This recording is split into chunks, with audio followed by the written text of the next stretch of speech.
Rise and shine, grade 7 learners.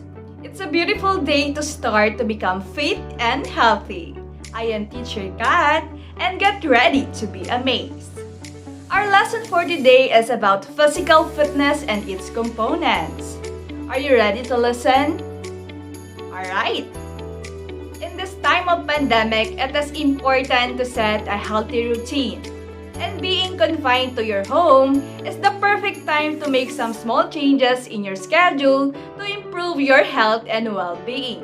That's why, let's say no to sedentary lifestyle and say yes to an active lifestyle. Our task for today is 1. Identify the component of physical fitness under health-related fitness and skill-related fitness. 2. Recognize the importance of being physically fit. And 3. Perform the different physical fitness tests and assessment. For your pre-assessment, we will check your background knowledge about our lesson for today. And this is the direction. I will show you various images and you are going to identify the type of fitness components it belongs to. Choose your answer from the given choices and I will give you 5 seconds to answer. When you hear this sound, meaning your time is off. Let's begin with item number 1. What health-related fitness component does the image illustrate? A. Flexibility. B. Cardiovascular endurance. C. Muscular strength and endurance.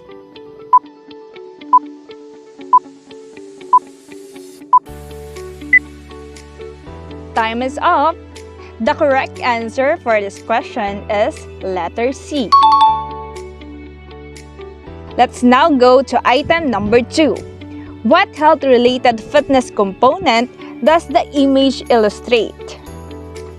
A. Body composition. B. Flexibility. Or C. Muscular strength. What do you think is the answer?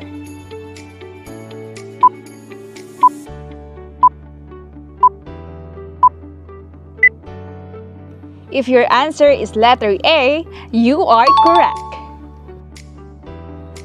And now for the last item, item number 3. What health-related fitness component does the image illustrate? A. Cardiovascular endurance. B. Flexibility. Or C. Muscular endurance. What do you think is the correct answer?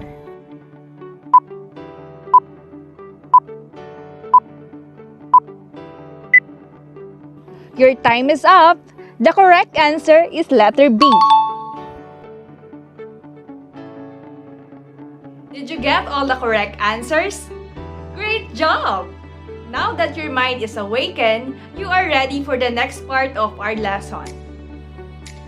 Before we go on with our discussion, I want you to open your self-learning module on page 3 and answer the PARQ or Physical Activity Readiness Questionnaire, wherein you are going to diagnose if you are able to undergo physical fitness test.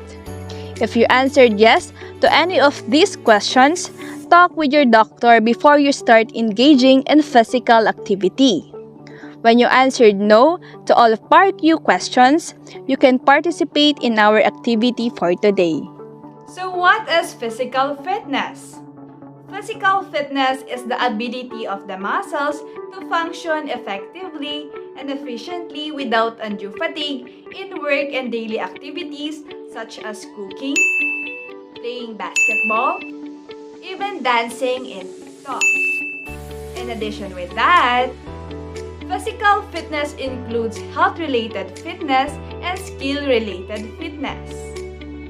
Now that you know the meaning of physical fitness, let us have a test for us to learn more about the physical fitness components. But before that, I have another reminder for you. First, make sure that you are in a good health condition. Second, wear proper PE attire such as shoes, jogging pants, and t-shirt. Third, make sure that you have towel and water with you. And lastly, bring your scorecard. You can find this in your self-learning module. Did you follow all the reminders? Awesome! I think you're ready now. To start, let's have a warm-up exercises. Warm-up exercises is important to increase your body's temperature and to prepare your muscles in strenuous activities. Wake up, yeah, get up, get out of bed. Need food to digest, energy is spent. Stamina, supplements, and for strength or might. Cause yes, we need to exercise. Oxygen in your body for aerobic. Glucose is combined when you breathe the air. Release energy, carbon dioxide. Have you followed the warm-up exercises properly? Great! Now, let's move on to the health-related fitness component. Health-related fitness is the ability to become and stay physically healthy. There are 5 components under health-related fitness. We have body composition, flexibility, cardiovascular endurance, muscular strength, and muscular endurance. The first on the list is body composition. Body composition is the relative percentage of the body fat to fat-free mass. To get your body mass index, you have to get your height and weight.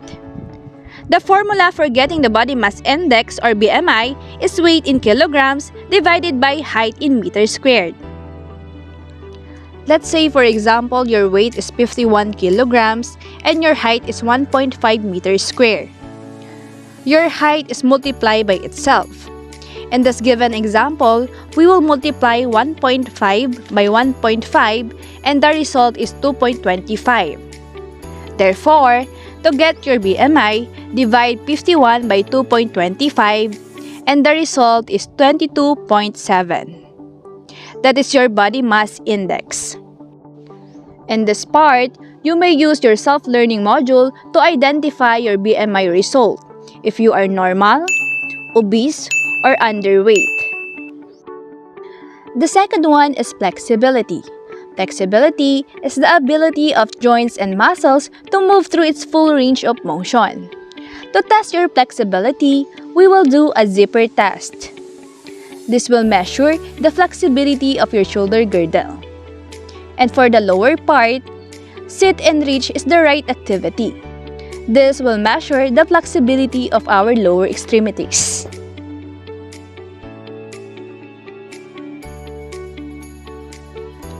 The third one is cardiovascular endurance. Cardiovascular endurance is the ability of the heart, lungs, and blood vessels to deliver oxygen to working muscle and tissues, and the ability of those muscle and tissues to utilize the oxygen. When we say endurance, it may also refer to the ability of the muscle to do repeatedly work without fatigue. By doing a 3-minute step test, we'll measure your cardiovascular endurance. This activity will help you to know if your heart is in good condition.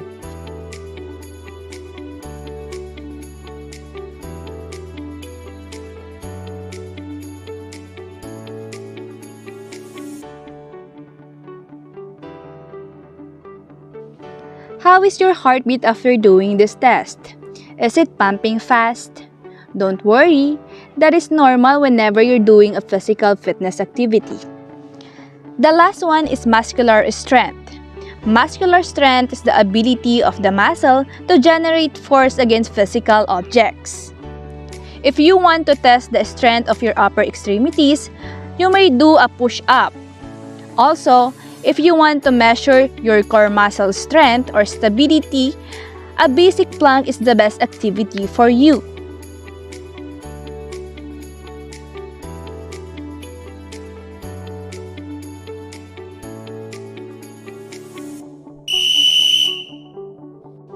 Oops! Students, let's have a short water break.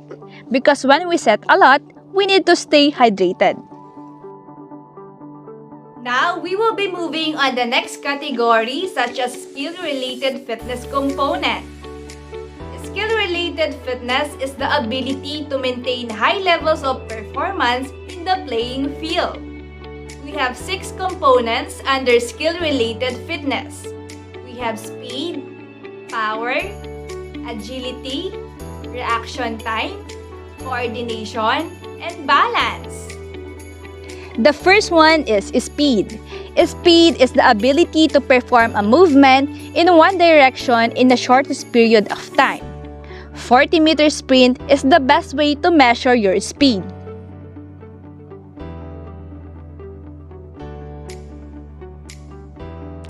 The second one is power.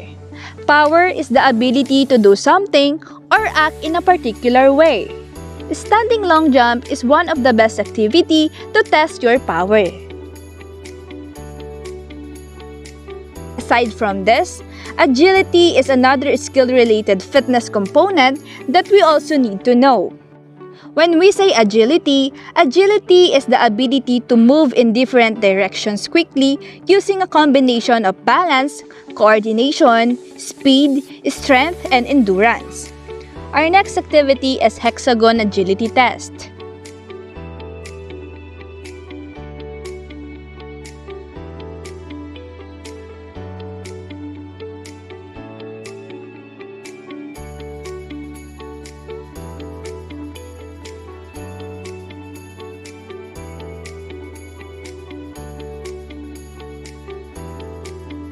And now let's proceed on the fourth one, which is reaction time.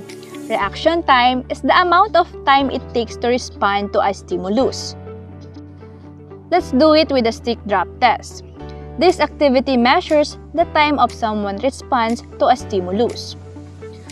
Now, I want you to ask for your parents' assistance in doing this activity. The fifth one is coordination. Coordination is the ability to use the body's senses to perform a motor task smoothly and accurately. Juggling is the best example for you to measure the coordination of your eyes and hands.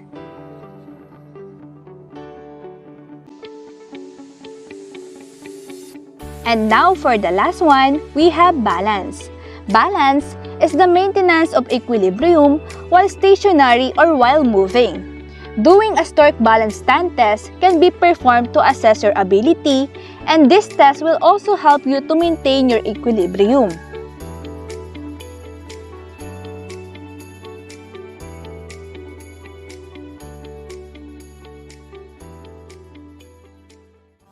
And we are done! Now let's do a cool down exercises.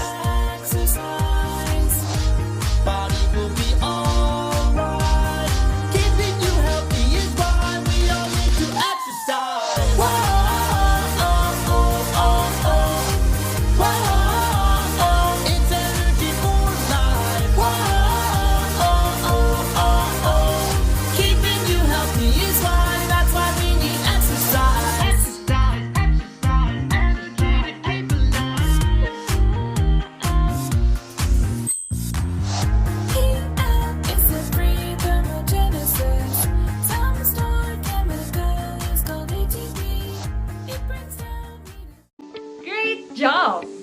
Now let's have a water break and some rest. Make sure to record all your scores in your scorecard and don't forget to take a pictures while doing all the activities for your outputs. In setting your goal, these are the things you need to consider. Remember this acronym S, M, A, R, and T or SMART. S stands for specific. What exactly you want to achieve or accomplish. Like for instance, if you want to enhance or to have an abs, you can list down what are the accurate exercises or workout you need to do. Example, planking, crunches. These are the best exercises to enhance your core or abdomen. Next, it should be measurable. Write down the amount, time, days, and other measurable factors to reach your goal.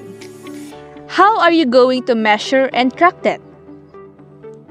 The third one is achievable. Is your goal attainable or reachable? And ask yourself, how are you going to make it happen? Remember, plan without action is considered as dead.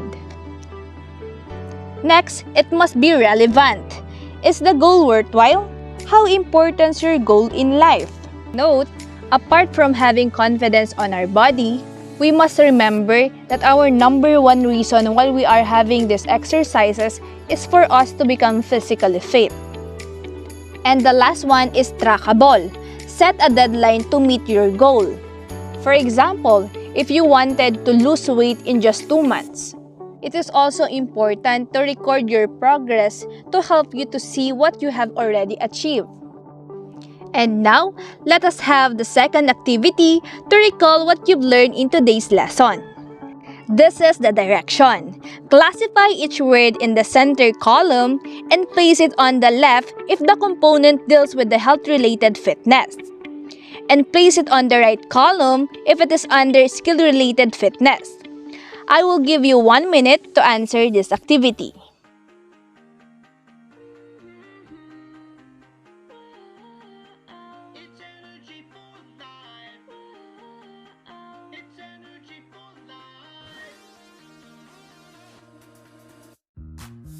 Wake up, yeah, get up, get out of bed. Need food to digest, energy is spent. Stamina, supplements, and for strength or might. Cause yes, we need to exercise. Oxygen in your body for aerobic. Glucose is combined when you breathe the air. Release. How many were you able to get correctly? If you got 11, you are excellent. If you got 8 to 10, great work. If you got 6 to 7, good job. If you got 5 and below, it means you must focus more. And that concludes our lesson for today. Stay tuned for more fun learning. This is Teacher Kat. Have a great and productive day.